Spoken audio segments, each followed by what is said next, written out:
JRD Tata को एक letter मिला जिसमें एक युवक को स्कॉलरशिप के लिए रिकमेंडेशन की गई थी। इस नौजवान ने ट्रैवनकोर यूनिवर्सिटी से, जो वर्तमान में कोट्टयम डिस्ट्रिक्ट है, वहां से एमए किया था। एमए तक पहुंचने के लिए इस नवयुवा को कई बाधाओं का सामना करना पड़ा, लेकिन अब वो उच्च शिक्षा के लिए इंग्लैंड जाना चाहता था। तो टाटा की ओर से उस युवक का इंटरव्यू लिया गया। रिपोर्ट में कहा गया था उन्होंने 2 इंटरव्यू में बहुत पॉजिटिव इंपैक्ट डाला है। उनके माता पिता वास्तव में बहुत गरीब हैं। 9 लोगों की परिवार के लिए उनके पिता की आय औसतन 20 रुपए प्रति माह है। इससे पहले आपको बता दें, टाटा की तरफ से एक ट्रस्ट बनाया गया था जिसमें कुछ होनहार स्टूडेंट्स को फॉरेन एजुकेशन के लिए स्कॉलरशिप दिया जाता था।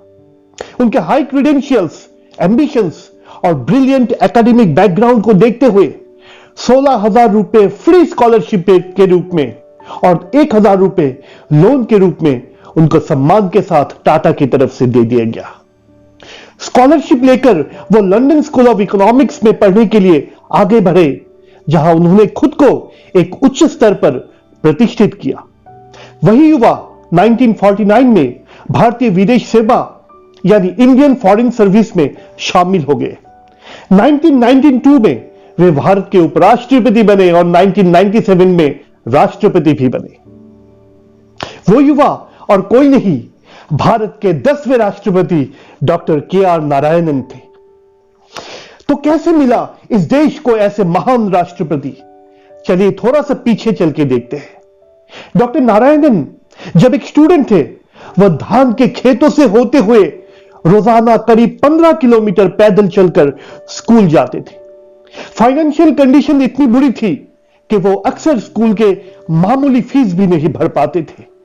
कक्षा के बाहर खड़े होकर स्कूली पाठ सुनते थे, क्योंकि ट्यूशन फीस बकाया होने के कारण उन्हें क्लास के अंदर जाने से रोक दिया जाता था।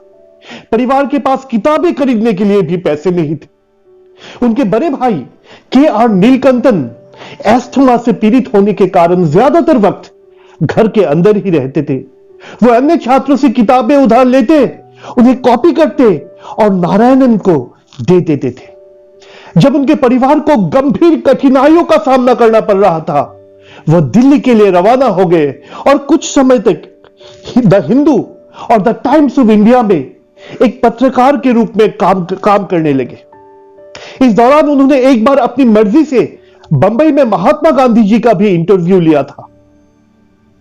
म्यांमार में काम करते हुए उनकी मुलाकात मां टिनटिन से हुआ, जिनसे उन्होंने बाद में 8 जून 1951 को दिल्ली में शादी कर लिया।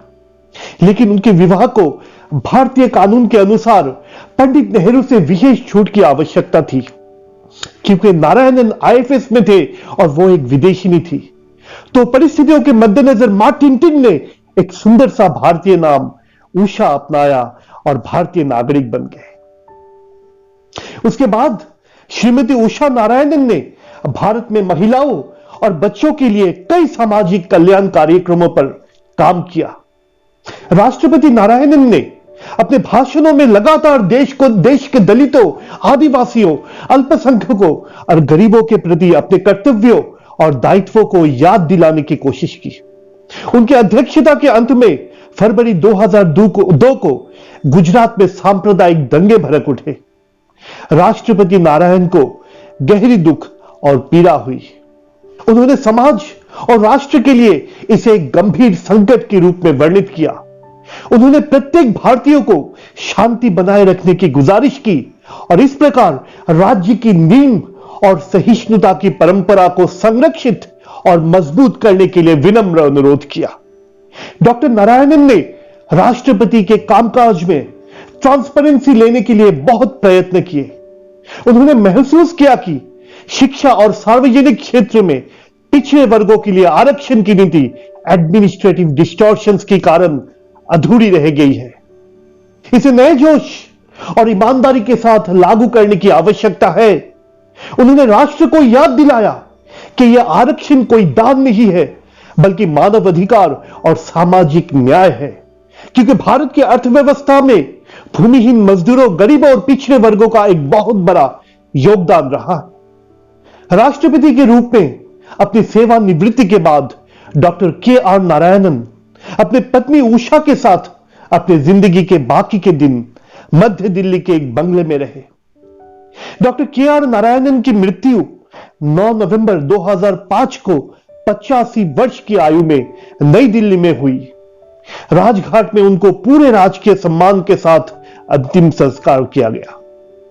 उनकी मृत्यु के बाद प्रतिष्ठित किया गया के.आर. नारायणन फाउंडेशन गरीबों के लिए, पर्यावरण के अनुकूल, रूरल टेक्नोलॉजी के प्रसार के लिए, मानव संसाधन विकास के लिए, मनोवृत्ति परिवर्तन और आत्म प्रबंधन के लिए, गरीबों की आर्थिक सशक्तिकरण के लिए आज भी समर्पित होकर काम कर रही है।